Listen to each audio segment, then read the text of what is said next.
Magandang oras po sa lahat. Mayroon tayong bagong nakuhang ngipin ng kidlat. Ito. Ngipin po ito ng kidlat. Nakuha ko po ito doon sa puno ng akasya. Ayan. Doon oh. Doon ko nakuha oh. Hindi ko nadala kasi yung video kanina kasi naiwan yung cellphone. Kaya doon ko ito nakuha. Nagtaroy pa ito siya sa sa puno ng akasya na malaki. Doon ito sa may eskwelahan nakuha ko. Ayan. Napakaganda oh, ngipin ng kidlat.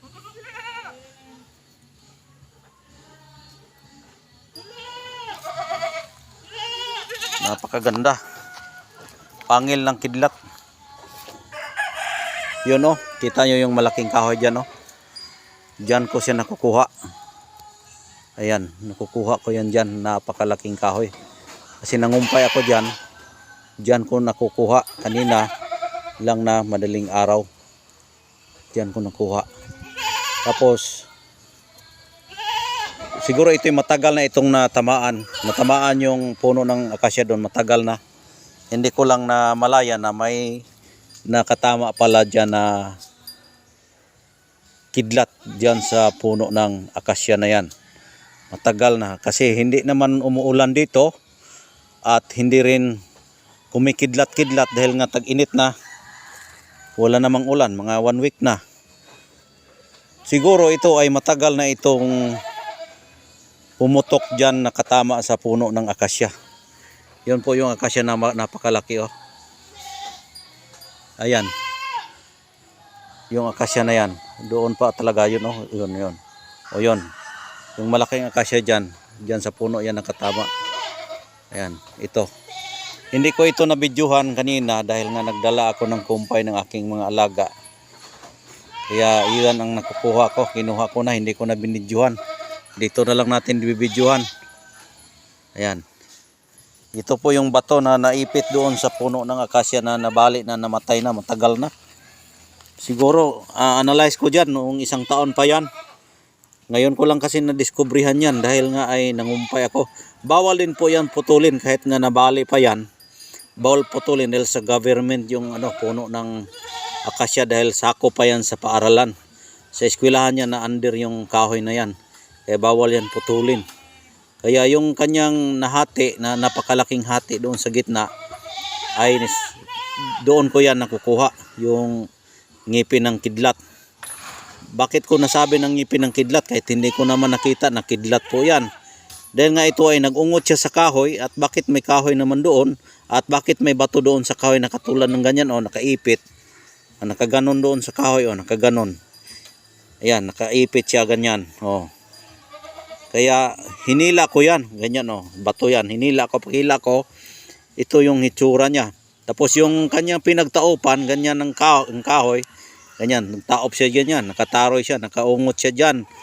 Yung puno ay yung kalahati na biyak siya patungo sa bandang parte doon sa may ilog, doon siya nakabagsak. Tapos hindi naman siya masyadong namamatay dahil nga ay sobrang laki yun, hindi nga mahawak-hawakan yung hindi magakos ng isang tao yung sanga ng tamaan. At ito po yung nag-ungot doon. Siguro 1 year na ito doon. 1 year na. Kaya yan ang aking spiritual survey lang na ito po ay kidlat. Dahil nga karamihan sa aking makikitang kidlat, aktual talaga. Aktual na pagputok ng kidlat, diyan ko makikita na mahanap yung yung kidlat. Pero ito hindi ko siya hinanap. Nakita ko siya habang ako ay nanguha ng kumpay sa aking mga alaga. Ayan, nakita ko siya na may nakaungot, nakataroy nga ganyan ng itsura. Pag ganon yung kahoy, ito'y lumalabaw. Ganyan oh, ganyan siya. Nakita ko ganon na ito nagsiwil yan, nagsiwil.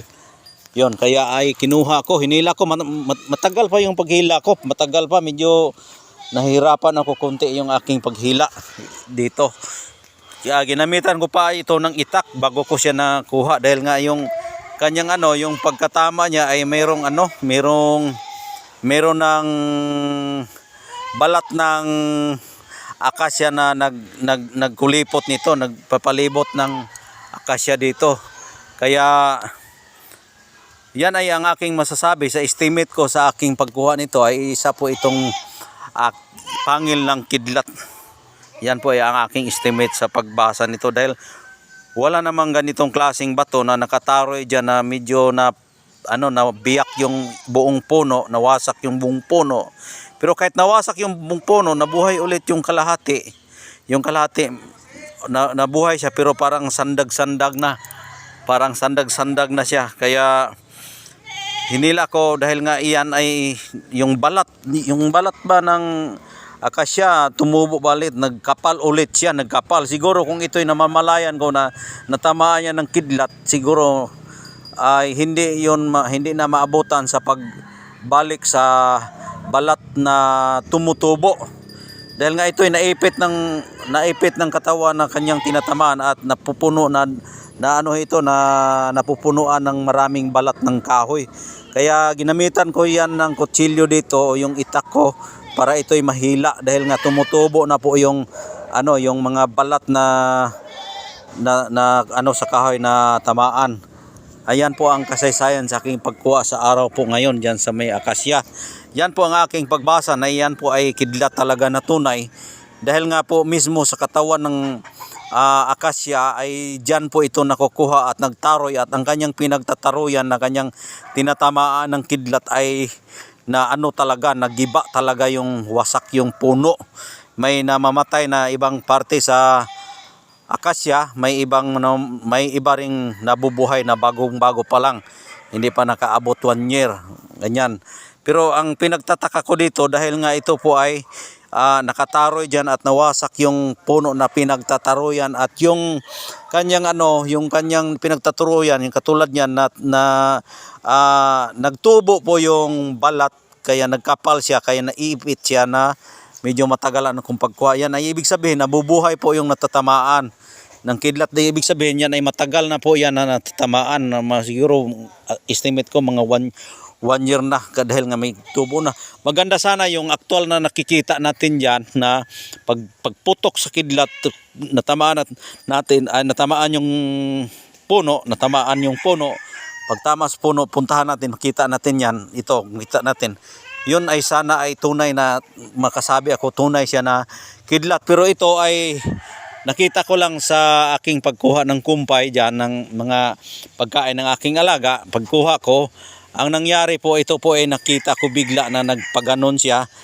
Yan, wala namang kidlat pero paganon siya. Iwan ko kung kidlat ba yan pero sa aking estimate, kidlat siya kasi yan ay nagtaroy siya, gumanon siya dito sa puno na kasya. Yung natatamaan din, may mga crack yung puno na kanyang pinagtatamaan ito, may nag-crack. Ibig sabihin ay crack, ngipin talaga ng kidlat dahil hindi makapag-crack yung kung sinadya yan ng tao na nilagay lang diyan, hindi mag-crack yung yung puno at hindi yan magbalik yung balat na yan ay mabubulit yung matutubuan ng balat ulit yung kanyang crack. Kaya yan po ay tunay na legit po siya na kidlat sa aking spiritual survey dahil nga po ay naramdaman ko ang lakas ng pultahay pinapakaramdaman ko kasi pakiramdaman ko